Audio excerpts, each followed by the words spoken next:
There we are. Now I think we're live. It's always. I say this, and I say this every time I go live. It's hard to know. If you see this and you can actually hear me, it's a good thing. And if you can see me, please type it in the chat. I think it should be coming up on pretty much all platforms we're live at. We're live at several platforms right now. Happy New Year's and Merry Christmas. A bit late to that, but I still want to wish you a Merry Christmas. I had a wonderful Christmas. I hope you had a good Christmas as well. Let's leave that behind us and let's actually jump into today's topic, why we're here. I think that one of the biggest challenges we face as entrepreneurs and business owners, at least when it comes into this modern era, probably was the same earlier as well, but since I wasn't around like a long time back, I figured let's talk about the things I know something about. At least in the digital era and the online world, we tend to just wing stuff. A lot of people tend to just put stuff out there, show it to people, see if it works, get some traction, and then maybe move forward with it. I think that has been the way a lot of people, not everyone, of course, but a lot of people have done things before. And some people had great success with it. Some people didn't. And I come into that category of people who didn't. I needed to have a plan and I needed to have kind of an idea for how to get stuff moving. So with that said, I think it's important for us to kind of plan to succeed rather than just throwing stuff at the wall, hoping that it will work. But I also think in order to succeed and to have that success, I think it is very important to us that we actually take the time and do the actual work looking back. And this is going to be a bit of a longer workshop, I think. I'm going to share the slides with you. After we're done, I'm going to share everything. Feel free to type in the comments on whatever platform you see this. If you want the handouts from today, I'd be happy to share them with you. Just let me know in the comments somewhere and I'll just share them with you. Because really, if you have a piece of paper with you and a pen, I think that's going to be perfectly fine for today to get started with everything we need to do. But I think we have to ask ourselves some fairly straightforward and some fairly hard questions, and we have to be honest with ourselves. If we're not, I think it's going to be a kind of a rude awakening to us unless we actually do the work and put in the effort. I think we need to be able to really ask ourselves those questions. Not only when it comes to our business, but also when it comes to ourselves. So today's topic, Embrace 2024. And let's dive in and let's actually take a look right away. I'm going to share my screen with you here. There we are. Make it a little bit bigger. And I'm going to get rid of myself.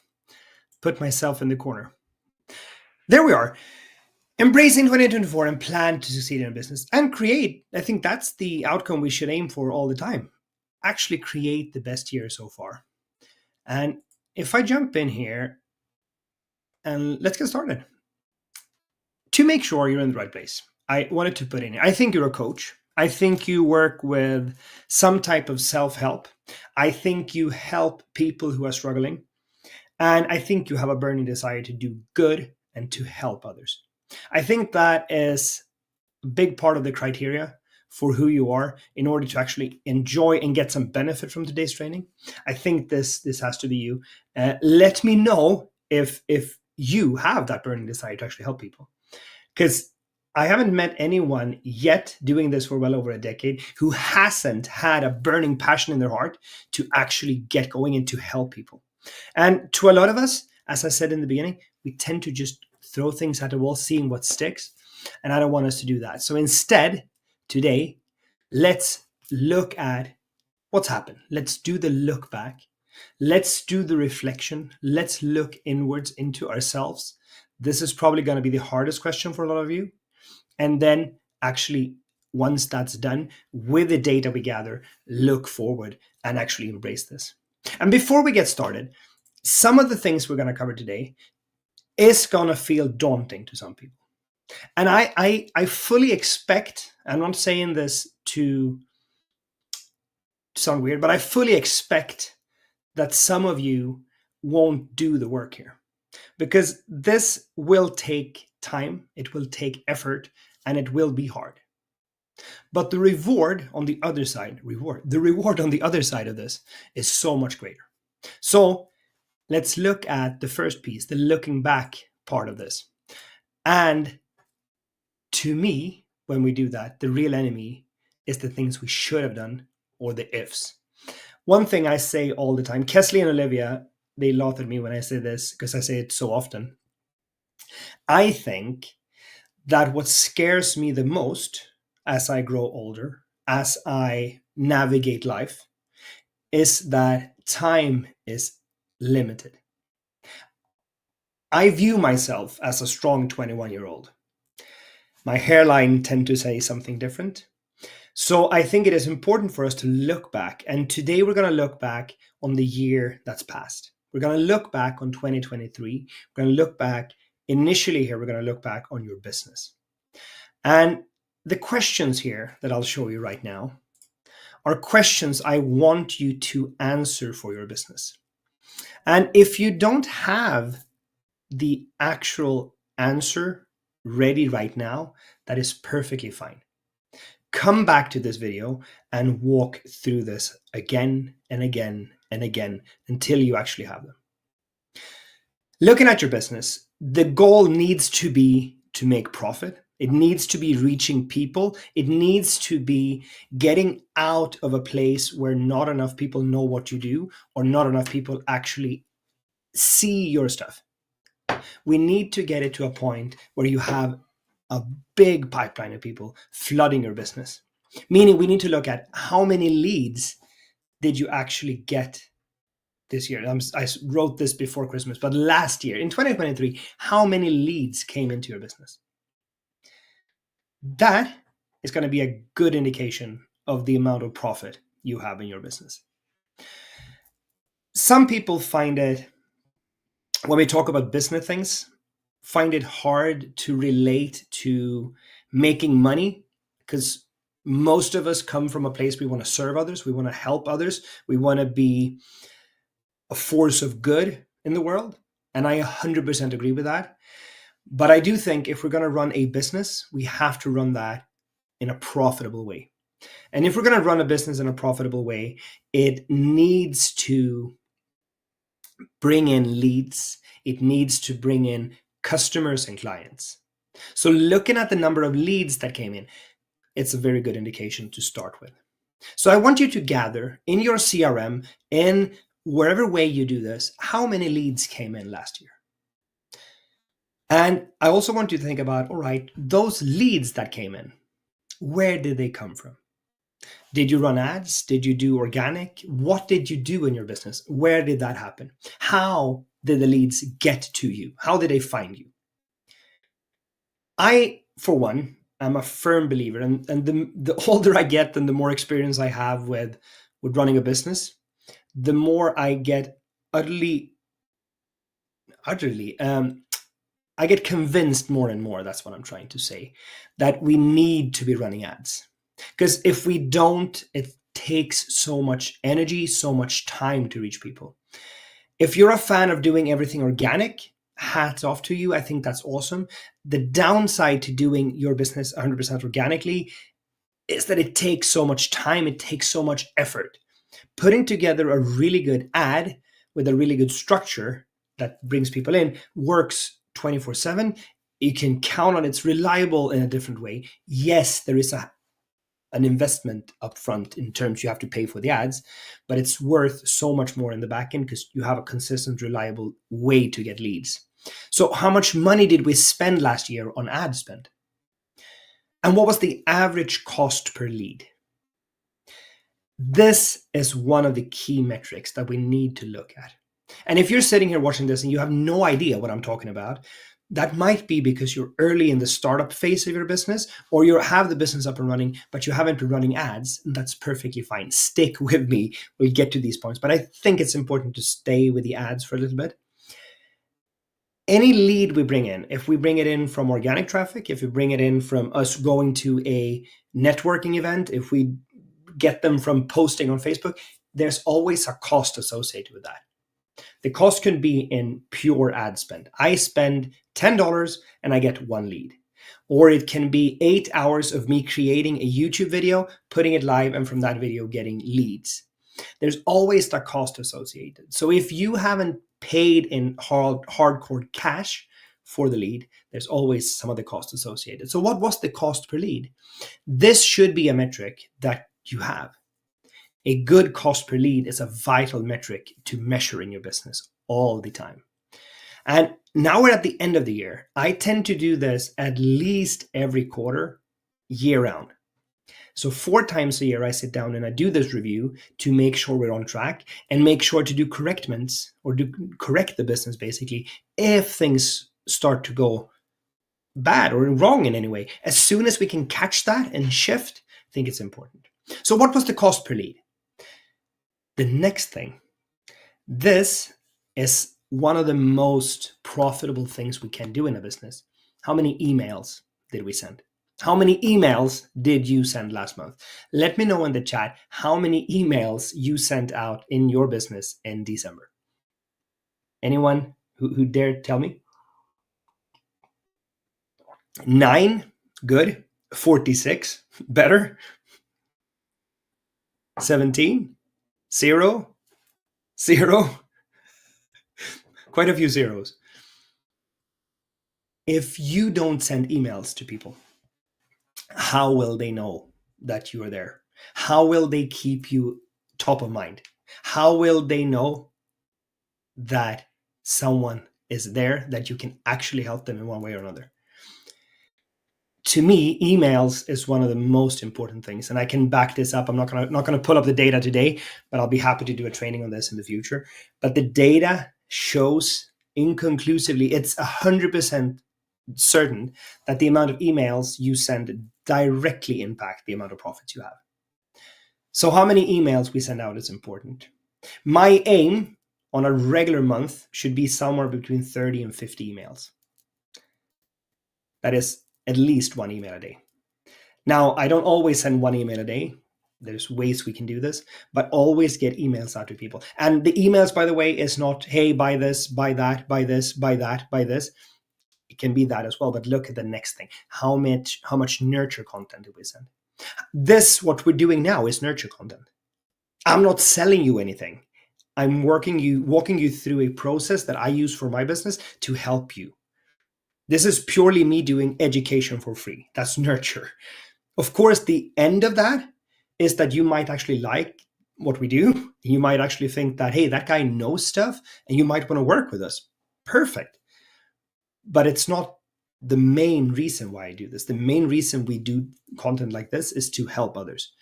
So how much nurture content do we put out? How many pieces of content? That could be a blog post, could be a video, it could be whatever you want it to be. How many of those did we send out?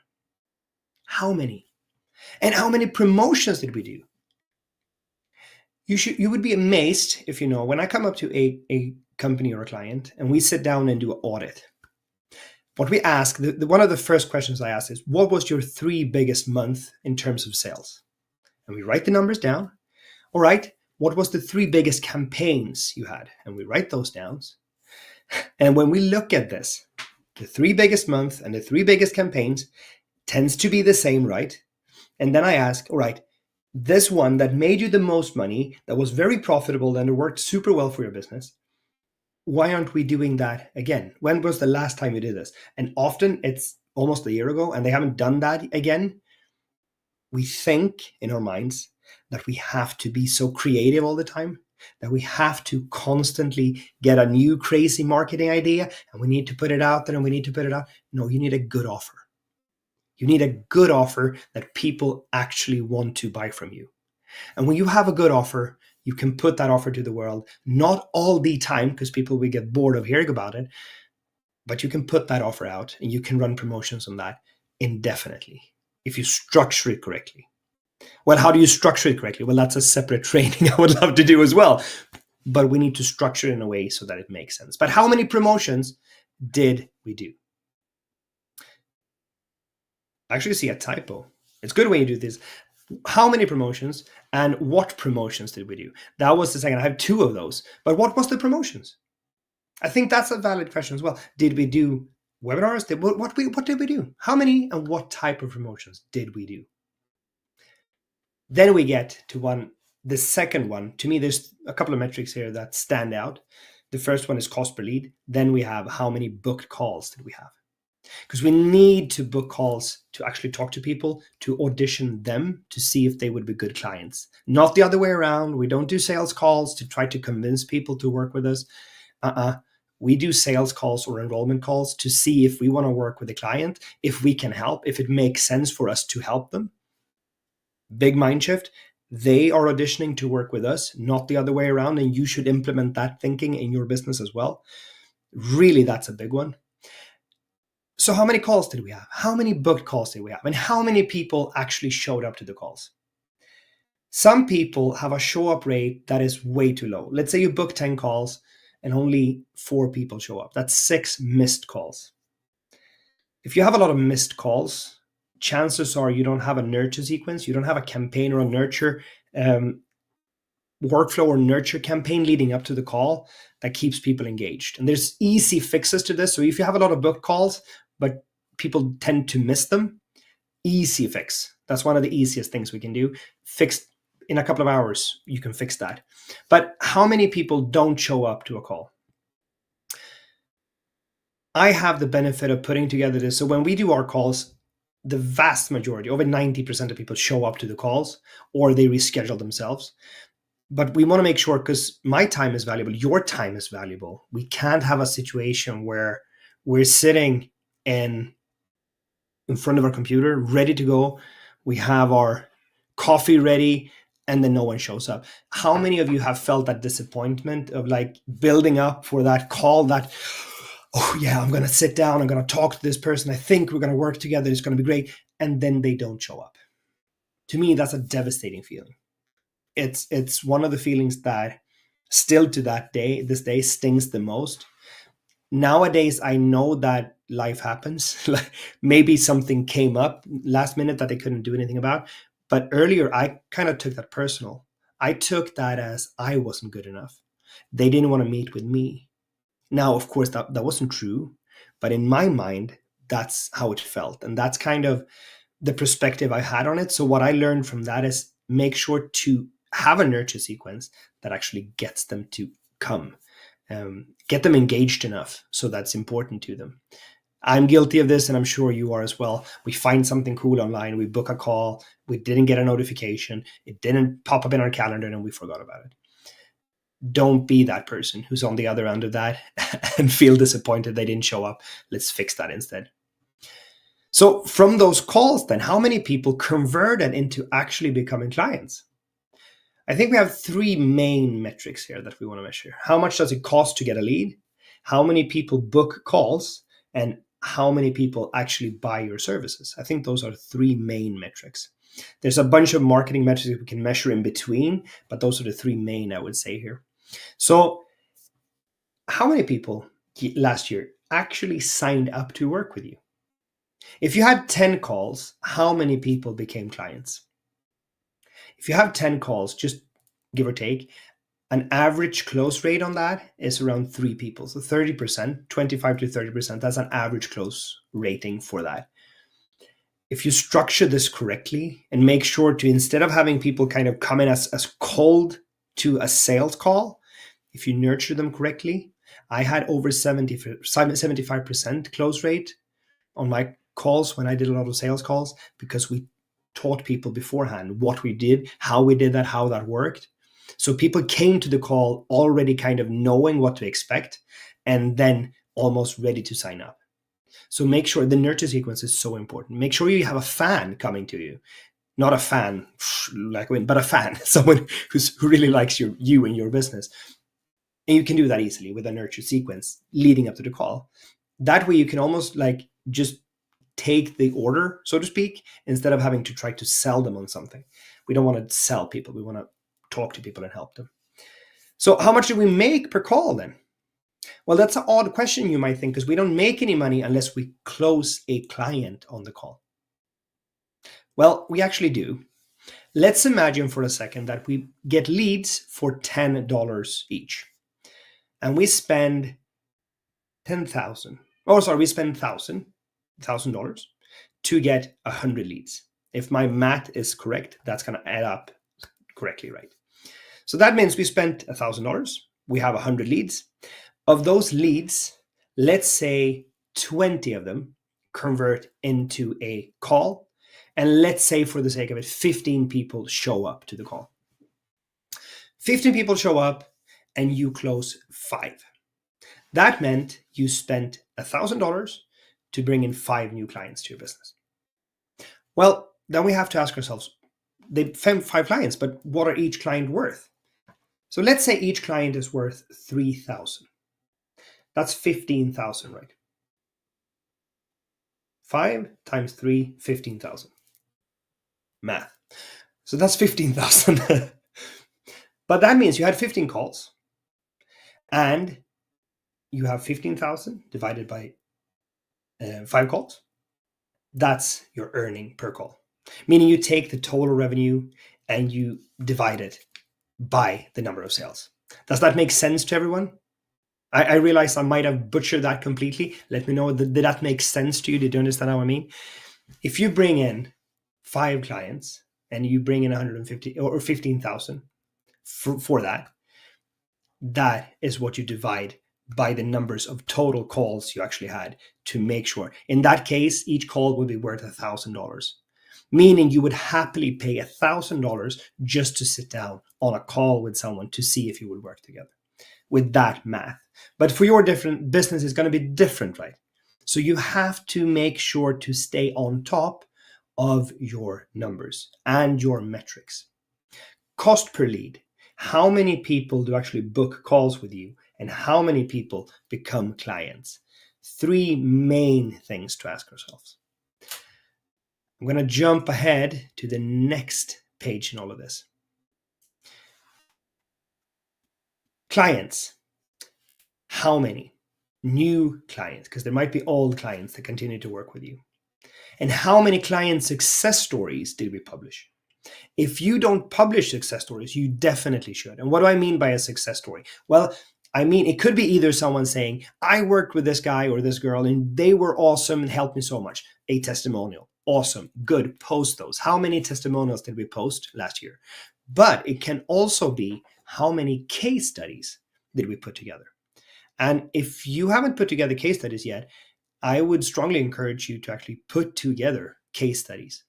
It's a wonderful way for you to showcase what you do in depth to people and let them understand by reading about someone else a more in-depth than just a testimonial one. And it's not too hard. You can sit down with someone via video like this and interview them for 15 minutes, 20 minutes, transcribe that and turn that into a case study. But using case studies, publishing case studies, providing case studies to potential clients is a great way for you to increase the number of people who enroll and also increase the trust. Because at the end of the day, that's really what it's about. People don't buy stuff for the sake of buying stuff. They buy into the idea of having a problem fixed from someone that they feel they can trust, and that can actually help them. So building that trust is so important. So how many case studies did you put out last year? That's a great question. And if the answer is 0, 2024 is probably the year where you put out a bunch more. I would definitely encourage you to do so. The next metric we're going to measure is how many people ascended to your next offer. And if you're just starting out, you might not have an ascension offer, a next step offer, and that's fine. Don't go running to get one right now. But I do think in the longer run, you might want to consider having an ascension offer. Let's say, for instance, that you help people get clarity in life. You help them get super specific on what career path to take and how to navigate that. By the end of that process, they're super happy. They leave you a case study. You're awesome. They think you're good. They move forward. Well, you know that they're going to step into another issue, another problem down the road. That's a great place to have an ascension offer. When you take them through a process, helping them solve a problem, once they've solved that problem, you know they're not finished. That this is not the end of the road. That's not the last place they're going to go to. It's just one step.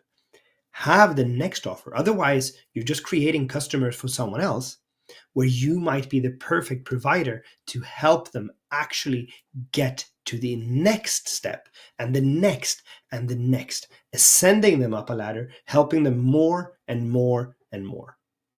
This ties very well together with another concept that I think we should talk about, which is lifetime value, LTV. A lifetime value for a client is the total value over time. Let's say you work with someone for 15 years. How much is that client worth? LTV is what makes profitable businesses. It's not one-off sales, it is the lifetime value of clients.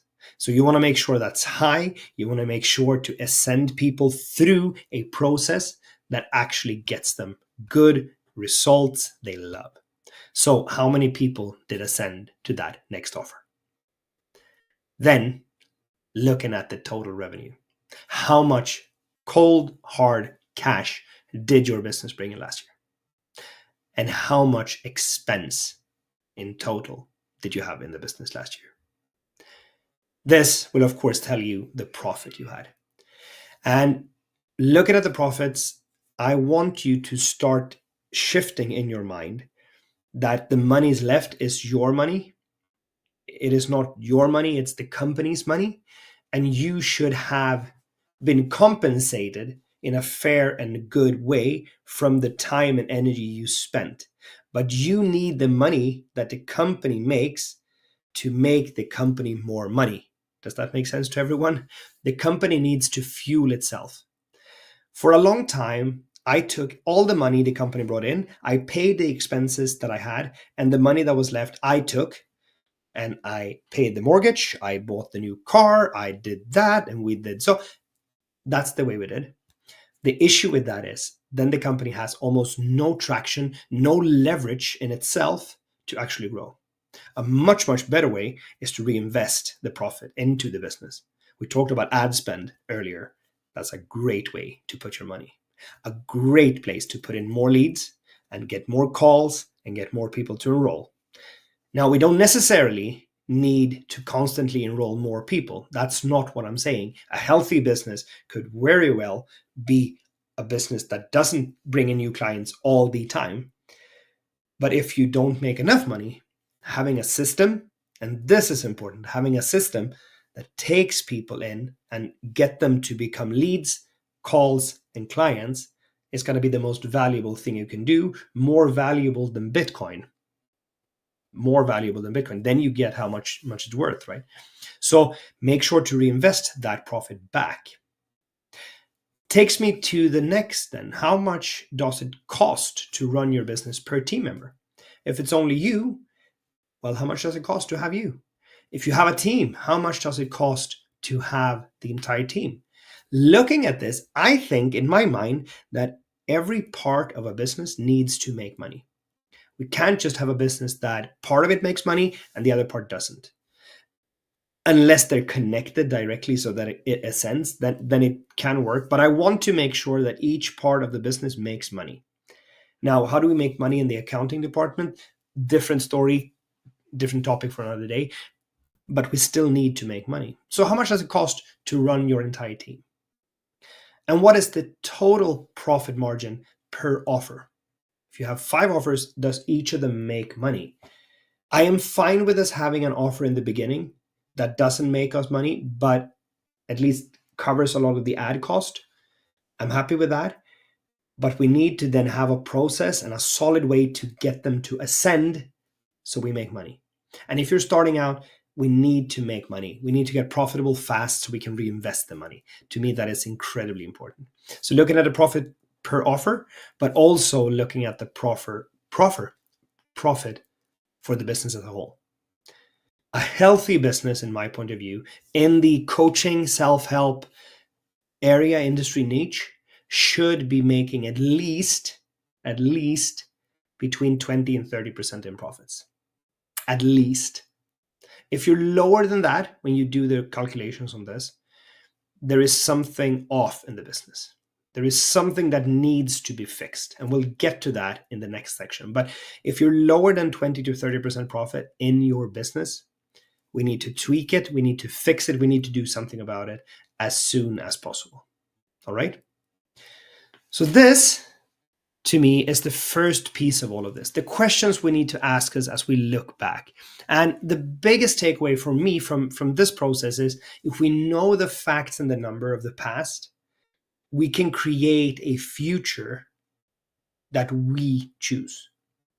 Because knowing the numbers, running the data on this, actually sitting down, getting the numbers out, understanding, all right, this is how it looks, this is what it was, this is how it looks, will help us as we move forward into the next step, which is looking inwards. But I do think we have to, oops, there, now I'm back. We have to be honest with ourselves. If you last year did not make enough money in your business, if you couldn't help enough people, if you didn't have the impact you wanted, it's because something did not work. So then we have to look at, honestly and deeply look at, all right, what was the numbers? What was the metrics on this? We'll get to, in just a second, the next phase, which is looking inside of us instead of looking at the numbers on the screen, because those are one thing, those are cold and hard. We can't argue with them. If it said we had 84,000 leads, or if it said 4, that's the number. We can't argue with that. And the next step we're going to look at is here and here. And there, we can argue with ourselves. But again, we're only fooling ourselves if we're not honest here. So that's why I think it's so incredibly important to be honest and always, always, always look at the facts instead of guessing. I have an old colleague of mine, he said, I believe in God, all others must bring data. And I think it makes sense. Need to get some water. My voice. Been talking for 32 minutes. Does this make sense to any of you? Let me know in the comments. Does this make sense? Or am I just babbling away? Everyone's confused, wondering why this bald Swedish guy is talking.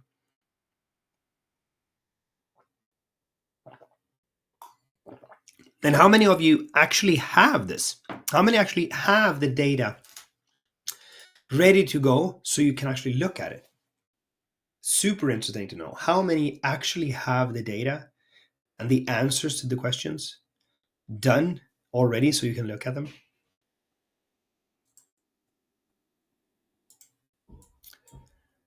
Trying to make the screen a little bit bigger. A couple of people actually have it. I'm impressed. It took me several years before I actually had the data, before I actually knew the numbers and could actually do something with it. The problem was often, at least, that you were working so hard in your business, or I was working so hard on my business, that when I finally got some type of traction with it, I was just happy. I didn't mind the numbers. I just kept doing what I did because it worked. And I didn't have any data to back it up. And that's a dangerous place to be. We have to kind of look at what's working. So let's move forward from the past and start reflecting inwards instead.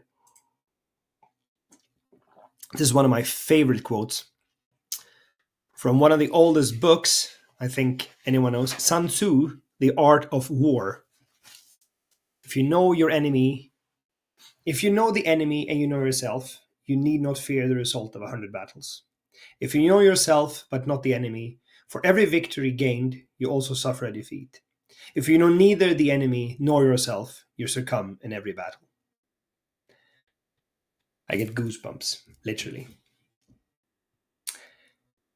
For me, at least, I can't talk for you, but for me at least, a lot of the time, I've done stuff because I thought that was the way you're supposed to do it. I did it because I knew kind of the environment and I could do things in that environment, and I kind of put on a facade. I didn't know who I was. I stepped into being someone else. And when I did that, it became hit and miss. Almost everything became hit and miss. Um, some things worked and some things didn't. And it took me to a place where I ended up feeling like a fraud, feeling like an imposter, feeling like I couldn't do anything. I wasn't good for anything. And I was just a big fat lie that could not achieve anything. Meaning I knew the enemy, the environment I was in, not the enemy, but hopefully you get the point, but I did not know myself. And I think it's so important to know ourselves. I know so many people. I worked with over 2,000 clients over the last decade. And so many of those clients have been struggling with mindset and ideas and wounds and things inside of them that was holding them back and stop them from creating that business they really wanted to create.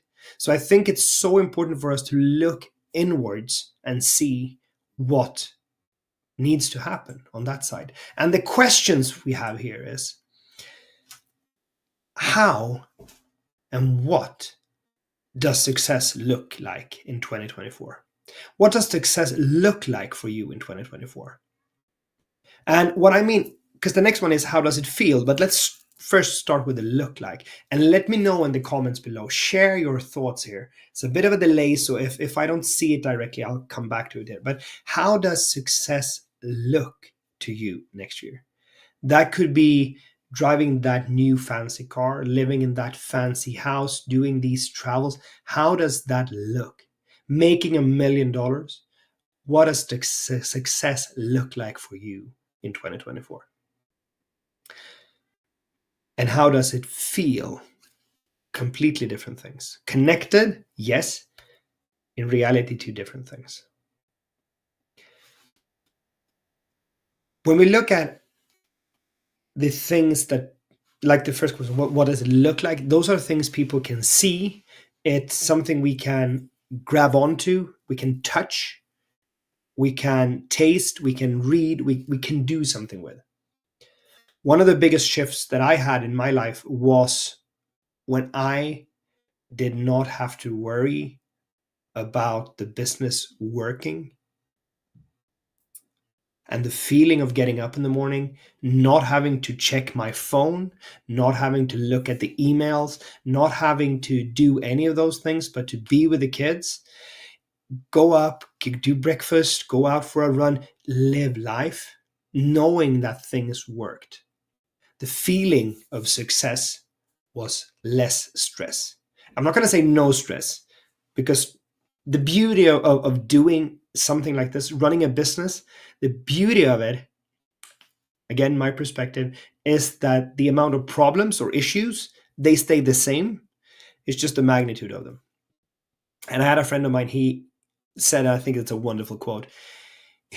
He talked to someone who was, I believe it was like $100,000 in debt. They needed to fast generate the money to get this paid off because they got an invoice or whatever happened. They needed to pay that. And he said, well, that's horrible. Horrible. How did it fix that? And it was like, the entire idea was around how horrible it was. And my friend, he said this, and I think it's so great. He said, well, he was lucky. And I said, what do you mean he was lucky? Well, he was lucky. Imagine the amount of stress he would have if those $100,000 was 10,000 or 1,000 or 100 or 10. It would still be the same amount of stress, but he managed to put up a couple of zeros at the end of it to turn it into 100,000 or whatever it was a large amount. So I was like, yeah, that's a big mind shift. How do we shift into that? I want to be that. I want to have bigger problems. I want to have problems that is worth 100,000 or 1,000,000 or 10 million. I'd rather have those problems and be able to fix them than have the problem of needing a tenner and not have a 10. Does that make sense to everyone? I think to me, that's a big shift. So the amount of problems doesn't change. It's just how we handle them. So how would you want success to feel like? What would it feel like to you to have that success inside of your body, inside of your mind, inside of your soul? How would that feel? And I would encourage you to make a big difference here. The first part where we looked at all the metrics, get a pen, get a paper, write all of that down. and leave that be. Let it mellow a bit, let it be and tumble around, and then do this next phase. This video will be up indefinitely. You can rewatch it whenever you want to rewatch it. And we'll see if we can put in timestamps for the different sections so you can easily find them. But these are questions that has to do with you directly. So how would success look? And be honest with yourself. What would be success to you? And how would that feel inside of you once you achieve that? The next question I want you to ask yourself is, what did I mess up this year? Because you messed up 2023. You messed up. I messed up. Everyone messed up. We did things we shouldn't have done. We made decisions we should have done differently, probably. Things happened. We probably should have had a different approach. That doesn't mean that everything we did was bad. Just putting that out, there's a big point. Not everything you did was bad. You did a lot of good things as well. So that is the next thing. What did you do really well last year? Being honest with yourself, looking at these two questions right out of the gates, is going to probably make the entire shift for you.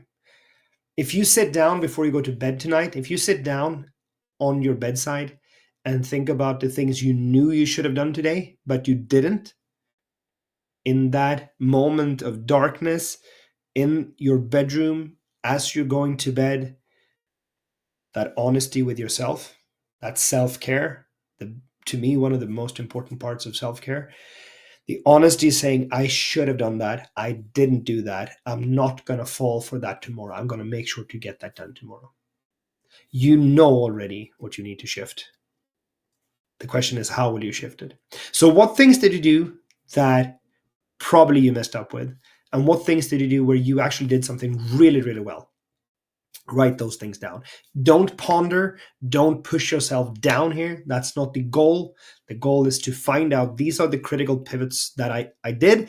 I need to learn from them and move on. And these are the critical points where I did something really good. Again, learn from them, pat yourself on your shoulder and move on. We're not going to dive into some kind of downward spiral of this went bad. We're not going to do that. Make sense?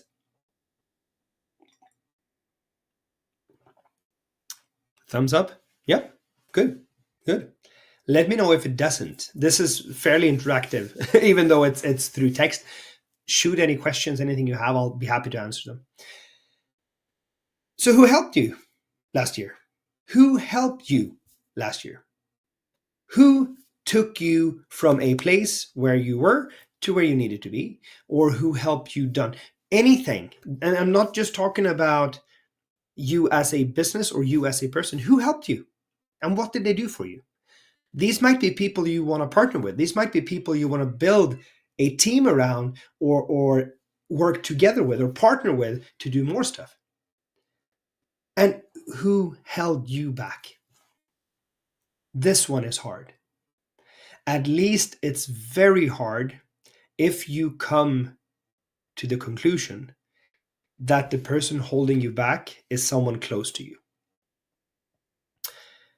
I see this from time to time, and it's so hard to see, and it's even harder to do something with when a spouse or a partner or someone, a parent or someone really close is actually the person holding you back. And when this happens, it's a rough place to be. No one, and I mean no one, understands your dreams and your visions and what you want to do in life as much as you do. No one does. So no one can be expected to understand you and support you in that way. We as entrepreneurs have to carry this ourselves, but it also means that you are fully responsible, my friend, to make sure to have, when you have people in your life that is holding you back, to make sure that stops. And I'm not saying that you should cut them out completely of your life. It might be necessary, but it might be time to have that conversation where I want to go there, and if you can't support me in that journey, I can't be part or you can't be part of my journey. I love you and I want to meet with you. I want to meet on Thanksgiving or whatever it is, but I don't want to argue about this and I don't want to hear the negativity. You might have to have that conversation. But someone probably held you back last year. Who was that? Moving forward, there were also things that helped you last year. You might have worked with someone who had a great way of doing it. You might have picked up a new bike that made you lose 15 pounds and you're super fit and you've done 3 Ironmans last year. It was awesome. But what helped you? Was it a course? Was it a mentor? Was it a thing? What helped you last year? And what held you back? Did you watch 9 hours of YouTube every day? Spend 6 hours on Facebook chatting with random people? What held you back last year? Again, honest answers to these questions. The only person you're lying to if you're not honest is yourself. So what held you back and what helped you last year?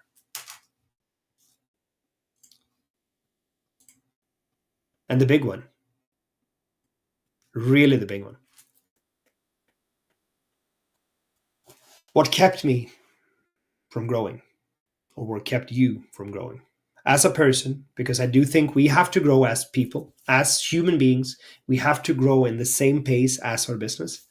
If I were to give you 10 million today without you having the growth, you won't be happier. You won't have more success. You won't have any of that because you're not ready for it. And I know it's just a cliche.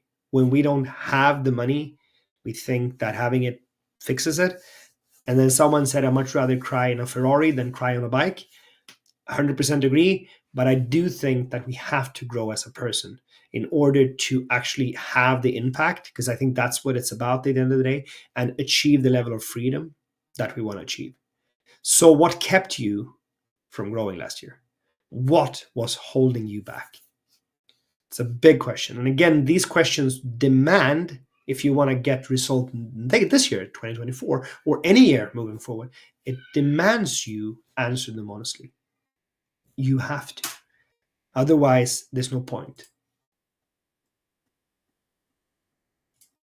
You have to be honest. And you create the life, I should say, and the business that you can't or won't live without. You have to do that. We can't have a situation where you're basically just an employee in your own business. You need to work on your business, not in your business.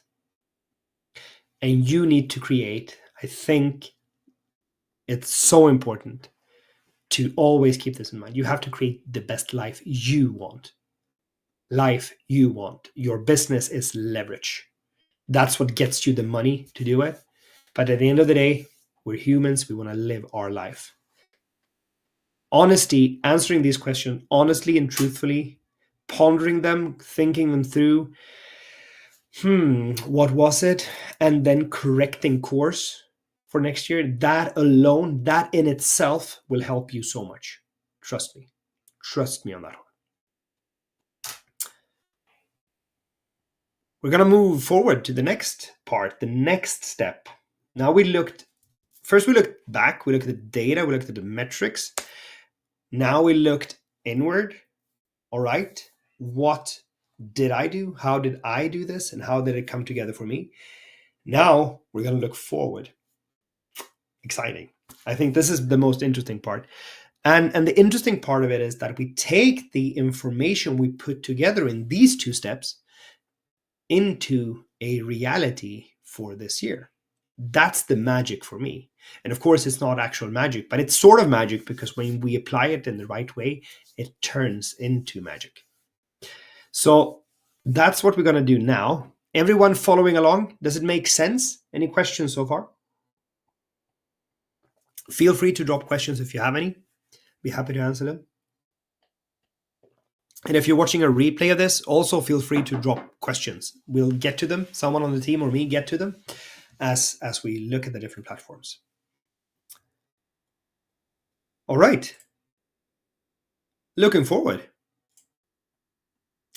If anyone can tell me who actually said the quote on your screen right now, type it in the comments right now to see if anyone can tell me.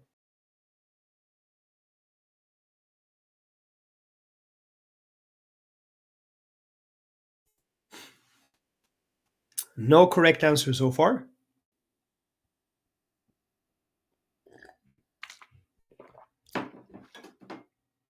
Yes, Jane. Winston Churchill. Also have a wonderful another quote from Winston himself that I find really powerful is, when going through hell, keep going. That literally kept me alive.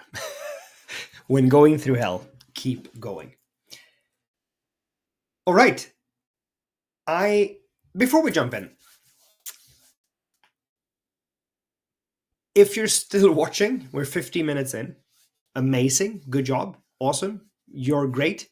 I think that's super impressive of you to keep at it, keep working on it, and keep doing it. I know it's long. I know you're listening to me, and I know it's what it is. What I'm teaching you now has literally helped me go from not having any money, like none. We didn't have food. The church stepped in and paid our electricity bill. What we're doing now helped me transition from that horrible place to the place where I am now, where we can travel the world. I think we're in like 11 or 14 countries this year, or not this year, but 2023. That's the difference it makes. We want to be able to travel. To us, that is important. These exact things is what's going to let you do that. I'm not saying that to brag in any way, shape, or form. I'm very proud of that, but it is that important. And I do think it is important for you to be okay with doing the boring things, quote unquote, boring things, the things that aren't sexy, that aren't the shiny objects, that aren't the new cool thing that someone is telling you should do right away.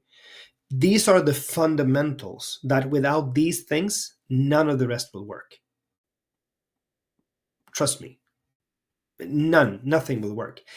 We have to put the fundamentals in place first. It's so important. And now I messed up the screen again. It's amazing with technology. Why? Let's see if I can't arrange this again.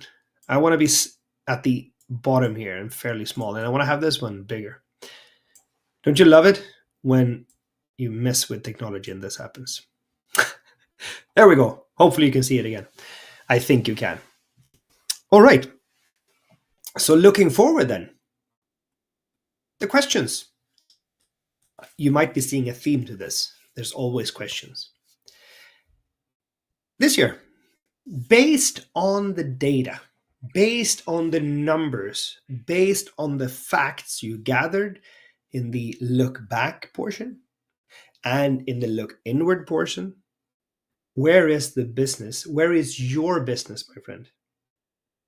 Where is it breaking? Where are your business bleeding? Aren't you getting enough leads? Is the profit margin too low?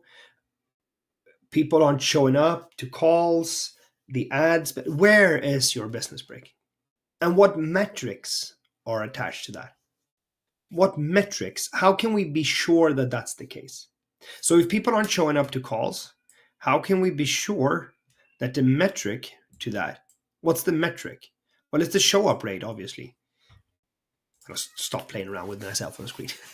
I'm not playing with myself. That's not what I said, but playing around with you get what I mean. Where is the business breaking? And what's the metric? So if people aren't showing up to the calls, we have a high no-show rate. That needs to be fixed. Or if we don't have enough leads, why? What's the metric? What's the metric that breaks the business? Does anyone not understand that question? Let me know in the comments. There are some platforms that if you comment on them, I don't see them based on how these type of services work. So I might come back to you if you've asked questions or had comments. Where is the business breaking and what's the metrics attached to that? And the next question is, what's holding you back from growing the business? And what's the metrics attached to that? That can be the same thing, by the way. It can be that the business is breaking because you don't have enough leads, and because you don't have enough leads, that's holding you back from scaling or growing. Awesome. Then we have one thing to fix. Or it might be that the business is breaking because people aren't showing up to the calls. And what's holding you back is that you don't have enough people to fill your spots, meaning you need more leads so to cover the people who aren't showing up to calls. So this can be different, right? Does that make sense to everyone? But these are two super vital questions. The business is breaking somewhere. Every single business on planet Earth is breaking somewhere. Where? And what metrics is attached to that? And every single business on Earth, in the galaxy, everywhere, anywhere, is breaking or is being held back from growing also at some point. There's a bottleneck, guarantee you, in each and every single business. Your job is to find it in yours. Make sense?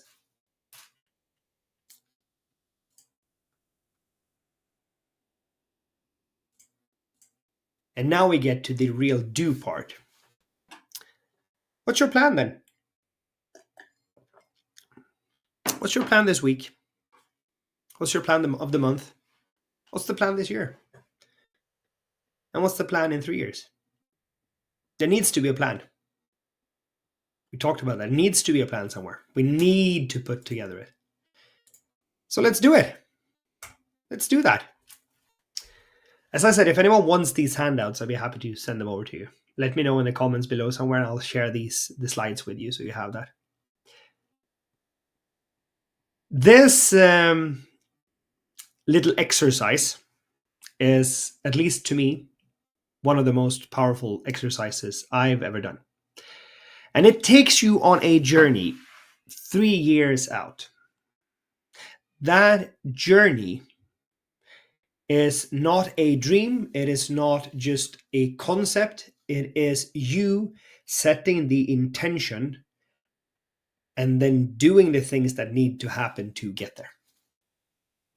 If you are completely broke, you're living under a highway bridge somewhere, and you're watching this live stream for whatever reason, you're watching it on a screen in a Walmart because that's what you could find. That's okay. It is not where we are today that matters. It is the direction we're taking to get somewhere. That is what matters. If you happen to live under that bridge, let me know. We'll help you out. This is not a place you want to be in. But either way, we have to set an intention. And the reason we set the intention out for 3 years, there's several reasons for this, and I'll probably do a training on the vision part of this in the future. But the reason we set it for 3 years is that we tend to underestimate what we can do in 5 years, and we tend to overestimate what we can do in 1 year. So that's a kind of a sweet spot to me at the 3-year mark. It's so far out that a lot can happen, yet it's close enough that it feels possible. You can touch it, you can feel it. I've just finished earlier this week our vision for the next 3 years, because it was time to update my vision for myself and for my business. I do this every 3 years, by the way. Every 3 years I do this. So what I want you to do, and what I recommend doing, is getting one of these super modern things, pen and paper, and writing down measurable results. Where do you want your business to be in 3 years? How much sales and how much profit do you want to have in your business 3 years from now? Write down the date 3 years out and say, all right, I want my business to have this amount of sales, this amount of profit. Write that down. Then the most important question of them all. In 3 years, and you should envision this as you looking out over the ocean. 3 years out is far off, very long out in the horizon, just where the sun is just peeking over the horizon. That's 3 years out. You have no idea. You have no boat. You have no idea how to get there. This is you setting an intention how you want your business to look and feel 3 years out. So if you have that, all that wild success that you want to have, how does your business look? And why are you still doing that? Why are you still doing what you're doing? Now, I've been annoyed with the fact that I'm too small on my screen for a long time and I can't figure out how to fix it. I'm trying to fix it again. Someone in the comments kind of laughed at me saying I'm too hung up on this, but I really want to make sure to get it to work. In 3 years, why are you doing it? Why are you still doing what you're doing? And how is your life? Do you live in that nice house on the beach with supercars, or do you live up in the mountains? Where do you live?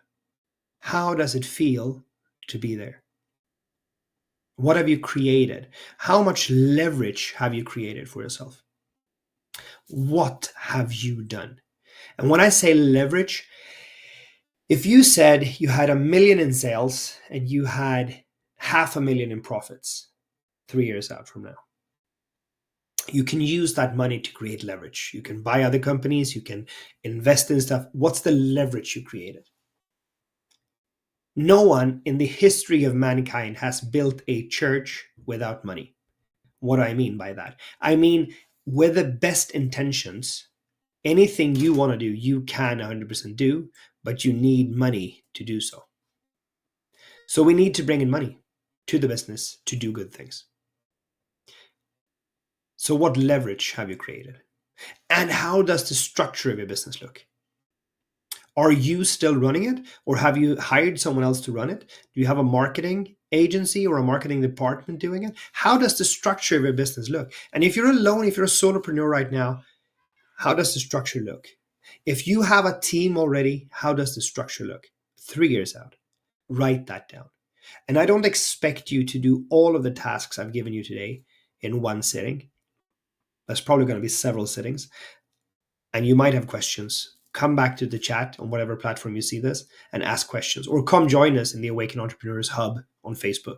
That's our main channel to answer questions. Now, zooming in a little bit, let's go for the 1 year. Again, we want to have measurable results. So 1 year out from now, write down the date and say, all right, how much sales and how much profit do I have in my business 1 year from now? And a good metric to use here is if you reached about 25% in 1 year, if you reached about 25% of the 3-year goal in 1 year, you're in a good place. Because growth is exponential. It's not linear. It's exponential. The more you grow, the faster you can grow all the time. And 1 year out, it is about the products. What are you offering? What are the products you're offering? What's in place? And all of these things, by the way, have to be done, not in the planning stage. What products are we offering? Coaching programs, courses, books, whatever the things. What are you offering? And capacity.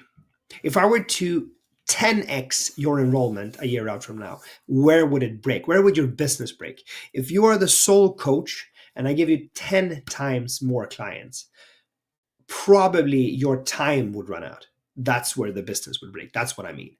Where's the capacity? Where would your business break if it grew 10 times bigger than it is right now?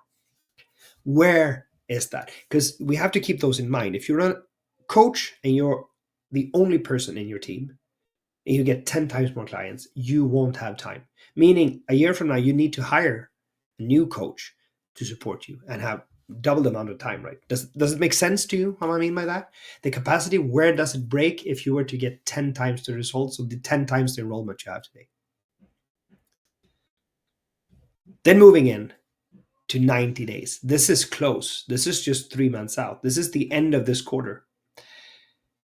Write down the date and write down 3 key projects that are live. That could be the new website, it could be the new course, that could be whatever the 3 things you have to get done this quarter, what those 3 things are. Not planning, done. Not planning, done by the end of the quarter. Again, with measurable results. We have to be able to say, yes, it's done, no, it's not done. It can't be sort of, like either the website is live, or either the course is launched, or either I have this thing or I don't. measurable results.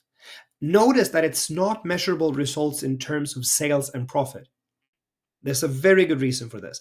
If you are starting out, or even if you're established already, to me, in 90 days, it's about what we create, what we put together to make money with as we move forward. It's more of building and creating than it is profit focused.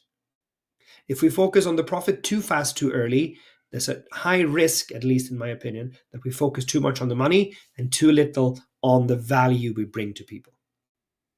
With that said, we want to make money the entire time, right? But the focus, where is the focus? Then coming up on this week, what needs to happen this week to get moving? And again, it's three things. Three things. And this brings me to the 80-20 rule. If you haven't heard about the 80-20 rule, you probably lived under a rock for a long time. Jokes aside, you probably did. The 80-20 rule states that 80% of your results comes from 20% of what you do. Flip that around. 80% of the work you do only gets you 20% of the results you want. So stop doing useless beep. I was trying to beep myself. Stop doing useless shit. That's what I'm trying to say. Do the right things. Do things that make sense. Do the right things. And that's why I have three things, not 8 or not a gazillion things. Three things that if you only did these three things this week, it would move the needle. What are those three things? Super important. I'm going to put myself back again. Need to learn not to do this. Not on this live stream, maybe in the future. Stick around and you'll find out. So how do we actually use this as a core concept? Well, what we do is we put it in quadrants like this. Now, when you write this, it can be much, much, much longer, and that's okay. But the things we put in this week needs to happen now. That's the focus. And those things that needs to happen now need to move you towards the things that are 90 days out. And then things that are 90 days out are focused on the how. So to put that in concept, the three key projects here are based on the how we can get to the 1 year results. So things need to happen this week to get us the three key projects that needs to be done. And those projects needs to bring us towards the result we want 1 year from now. And that 1 year result need to bring us towards the 3 year goal. Does that make sense to everyone? That's how it needs to come together. And that's why I say for a long time, I spent so much time. I worked easily 12, 15 hours a day, literally every single day. I was so busy. I did stuff all the time. I did not spend time with the kids. I didn't do anything other than work. And by the end of that, I had nothing to show for it because I was just busy. I did not do the things that I was supposed to do, but I was working super hard. I got home super tired, working my butt off, but I had no results. So that's why I kind of condensed this down to three things that needs to happen this week. That needs to turn into three things 90 days out, three key projects. It's not doing a lot of things that's going to make the difference. It's doing a few things really well that is going to make the difference. And when it comes to enrolling, selling, and building a business, providing value, making sure we help people is one of the most important things. By far, one of the most important things. Didn't say that, but 1 year out, it's the what. So what products takes us to the why? Because there's a why in everything. You have a why. You woke up this morning, and a why you got out of bed. And this is a fairly big why, because you create your life and what it holds. So create it with intent and purpose. Make sure to create something you want. It might be that by the end of this, when you start working on this and you put it together, it might be that you realize you definitely don't want to do what you do. You want to do something completely different. So do that. But you create your life. You decide what you want to do and how you want to do that. not anyone else. You have to be responsible for that. You have to own your life and you have to create it. If you don't, no one else will. Literally. And you can create anything you desire with intent and with purpose. Typo, by the way. Anyone pick that up? Any final thoughts? Anything you want to add? Anything you want to put in? I have one more thing that I want to add to this. I know this is a fairly big training. I set aside quite a long time today and I decided to slim it down somewhat to what we have today. I know it's still a big task to do. And that's okay. You don't have to do this in one sitting. You don't have to do this today, but I do think you want to do this before the end of the week. I do think that you have to set an intention for how you want this year to pan out for you. I do think you have to make sure to have the right direction. And I do think you have to be honest with yourself and what you want to create. And I do think that without the right direction, without direct guidance, without the right path forward, there's a high probability that we're just spinning our wheels. I did that for a long time. I don't want you to spin your wheels. I want you to actually move forward and get stuff done. A little bit of promotion if you want to. We're doing a challenge. I'll put it in the chat as well. But we're doing a challenge to help you figure all of this out. We're starting on the 10th of January this year. If you're watching a replay and it's March, missed it? Probably not. There's probably a new one coming up. But we're doing a challenge, the Unstoppable Challenge. How to create that unstoppable business. Go check it out. I think it's a great way, and I think it deals with most of the demons we have, which is the systems. How do we put the entire sales systems in place?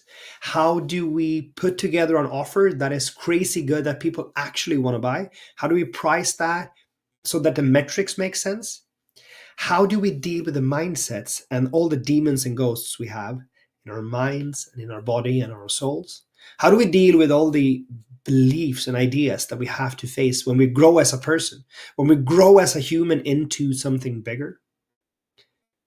How do we do sales calls in a way that isn't sleazy or salesy? And how do we actually put stuff in front of people in terms of marketing and content that works and that people want to enjoy and that builds you up as someone who they want to listen to? All of these things we're going to talk about in the challenge. Go check it out. And thank you. Thank you. If you're still here, thank you. You're awesome. You're great. Keep up the good work. Any questions, as I said, put them in the chat. 2024. I deliberately put a golden touch to the final slide because this is the final slide of the day. It's going to be a good year. And no matter if you use the metrics, if you use the questions I've lined out for you in this training, if you use them, come hell and high water, you won't be affected by outside forces because you will have direction. You will have a clear path that you know in your mind and your soul, in your body and in your entire essence to get to where you want to go. At the end of the day, building a business is math. It's understanding metrics. It is about serving people. It's about creating something bigger, better, and more than was previously there. Nothing from the outside can affect you if you have a crystal clear plan on how to get there. So do the work, enjoy the work. Sometimes it's going to be hard, but we don't do things because they're easy. We do things because they're hard, because we grow as humans when we do. My friend, I wish you a fantastic day and thank you so much for today's session. I'll talk to you soon. My name is Joel. Take care. Bye.